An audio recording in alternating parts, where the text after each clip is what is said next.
আসসালামু আলাইকুম। সবাই কেমন আছেন? আলহামদুলিল্লাহ অনেক ভালো আছি আপনাদের দোয়ায়। আজকে কিছু কথা বলবো, অবশ্যই সবাই আমার কথাগুলো মনোযোগ দিয়ে শোনার চেষ্টা করবেন। আমি যে দাবিগুলো নিয়ে এসেছি এই দাবিটা শোনার চেষ্টা করবেন। প্রবাসে যারা আছেন, দেশে যারা আছেন, ছাত্র ভাইরা যারা আছেন, অবশ্যই আমার কথাগুলো শুনবেন। আমি দাবিগুলো জানানোর জন্য চলে যাচ্ছি। বিসমিল্লাহির রহমানির রহিম। আমাদের বাংলাদেশে সকল প্রাইভেট ড্রাইভারদের পক্ষ থেকে ছাত্র ভাইদের কাছে আমাদের কিছু দাবি আছে।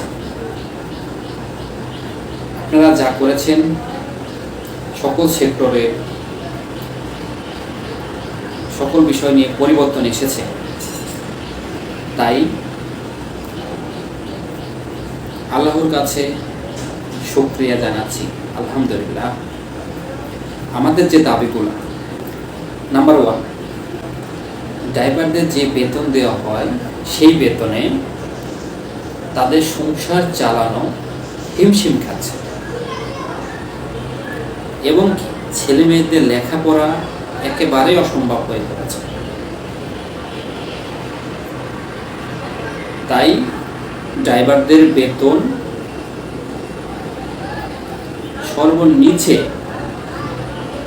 বেতন করতে হবে 30,000 টাকা করতে হবে।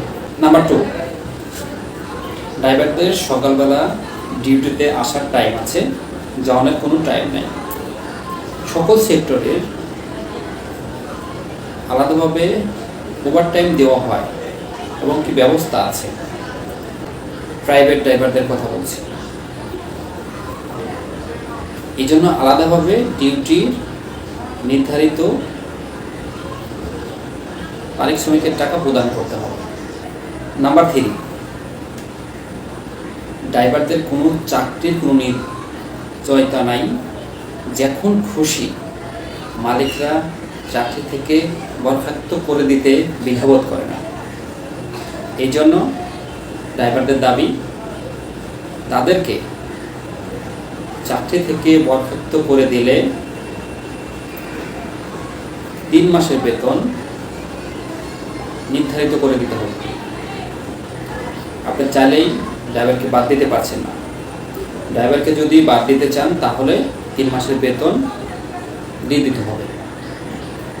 নাম্বার 4, ড্রাইভারদের সপ্তাহে একদিন কিছু ভাইরা ছুটি পায়। কিছু ড্রাইভার সাহেবরা ছুটি পাচ্ছেন না, তাদের জন্য প্রতি সপ্তাহে একদিন ছুটি নির্ধারিত করতে হবে এবং কি তাদেরকে 3 মাস পর পর 1 সপ্তাহ করে ছুটির এবং কি নির্ধারিত করা হবে 3 মাস পর পর। এখন একটা জিনিস দেখেন, সকল সেক্টরের সপ্তাহে একদিন ছুটি আছে, সেটা হোক গার্মেন্টস হোক, যে কোনো অফিস আদালত। ড্রাইভারের কিন্তু ছুটি নেই। ড্রাইভারের ছুটির কথা বললে তার কাজ থাকতে হয়, বছর এটা থাকতে হয়, সেটা থাকতে হয়। এই জন্যই সপ্তাহে একদিন ছুটি নির্ধারিত করতে হবে, 3 মাস পর পর 1 সপ্তাহ করে ছুটি দিতে হবে। এটা ড্রাইভার ভাইদের, ড্রাইভার সাহেবদের দাবি। এখন আপনারা বলবেন, যারা ছাত্র ভাইরা যারা আছেন তারা চাইলে আমাদের দাবিগুলো যে দাবিগুলো আমি বলেছি, ইনশাল্লাহ অবশ্যই আপনারা দাবিগুলো মনোযোগ দিয়ে শুনেছেন। যে যেখান থেকে শোনেন না কেন, যারা ছাত্র ভাইরা যারা আছেন, ছাত্রছাত্রী যারা আছেন, তারা তো কারো না কারো সন্তান, কারো ড্রাইভারের সন্তান, কারো বিভিন্ন সরকারি প্রতিষ্ঠানের সন্তান, যারা বিজনেস করছে তাদের সন্তান। এই জন্য ড্রাইভারদের যে দাবিটা, এটা মানতে হবে। ড্রাইভারদের এই দাবিগুলো মেনে দিতে হবে। এই জন্য আমাদের যে সরকার, ডক্টর ইউনূস স্যার, তাকে সেলুট জানাচ্ছি। আপনাকে